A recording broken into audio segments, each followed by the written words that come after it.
আজ খুলনা টপ 10 এর ভিতরে কিছু বোরকার কালেকশন দেখতে গিয়েছিলাম 5 মিনিটের জন্য, কিন্তু সেই 5 মিনিট কিভাবে 30 মিনিট হয়ে গেল বুঝতেই পারলাম না। নিজের পছন্দ মতো বোরকা খুঁজতে খুঁজতে চলে গিয়েছিলাম আজ টপ 10 এর ভিতরে। বাইরে থেকে জায়গাটা বেশ সুন্দর আর পরিপাটি লাগছিল, আর যেহেতু ঈদের সময় তাই একটু ঘোরাঘুরি করতেও ভালো লাগছিল। ভেতরে ঢুকেই পরিবেশটা একদম গোছালো আর সাজানো ছিল যে দেখতে দেখতেই সময়টা কেটে যাচ্ছিল। ঘুরতে ঘুরতে একটা সময় এক সাইডে এসে দেখলাম সেখানে বিভিন্ন ধরনের আর্টিফিশিয়াল ফ্লাওয়ার সাজিয়ে রাখা ছিল।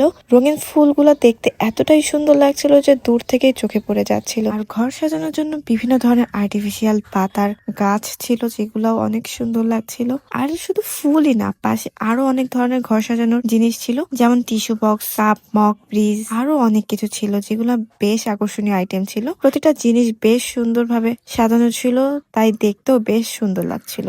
আর দোতলায় এর এখানে বিভিন্ন রকমের নানা কালেকশনের জামা কাপড়, স্টাইলিশ ডিজাইনের ট্রেন্ডিং ড্রেসগুলা সত্যিই নজর কেড়ে নিচ্ছিল।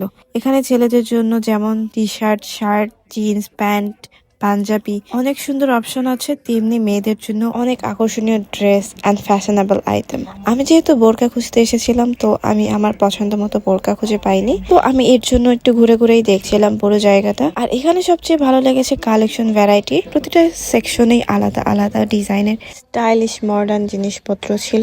আর ফ্যাশন যারা ভালোবাসেন, নতুন নতুন ট্রাই করতে চান, তাদের জন্য এই জায়গাটা সত্যি বেস্ট, ভালো একটা অপশন হতে পারে। আমি ধীরে ধীরে পুরো জায়গাটাই ঘুরে দেখছিলাম, যেহেতু আজকে একটু বের হতে পেরেছিলাম, তাই নিজের শপিং এর জন্য একটু টাইম বের করছিলাম আর একটু পাশাপাশি ঘোরাঘুরিও করছিলাম। সবাই নিয়ে দেখলে এখানে নিজের পছন্দের অনেক কিছুই পাওয়া যায়। নতুন স্টাইল দেখতে কিংবা একটু ঘুরে ঘুরে শপিং করতে চাইলে জায়গাটা কিন্তু বেশ ভালো লাগবে। আপনারা কি কখনো টপ 10 এ শপিং করতে গিয়েছেন? গেলে কেমন লেগেছে অবশ্যই কমেন্ট করে জানাবেন।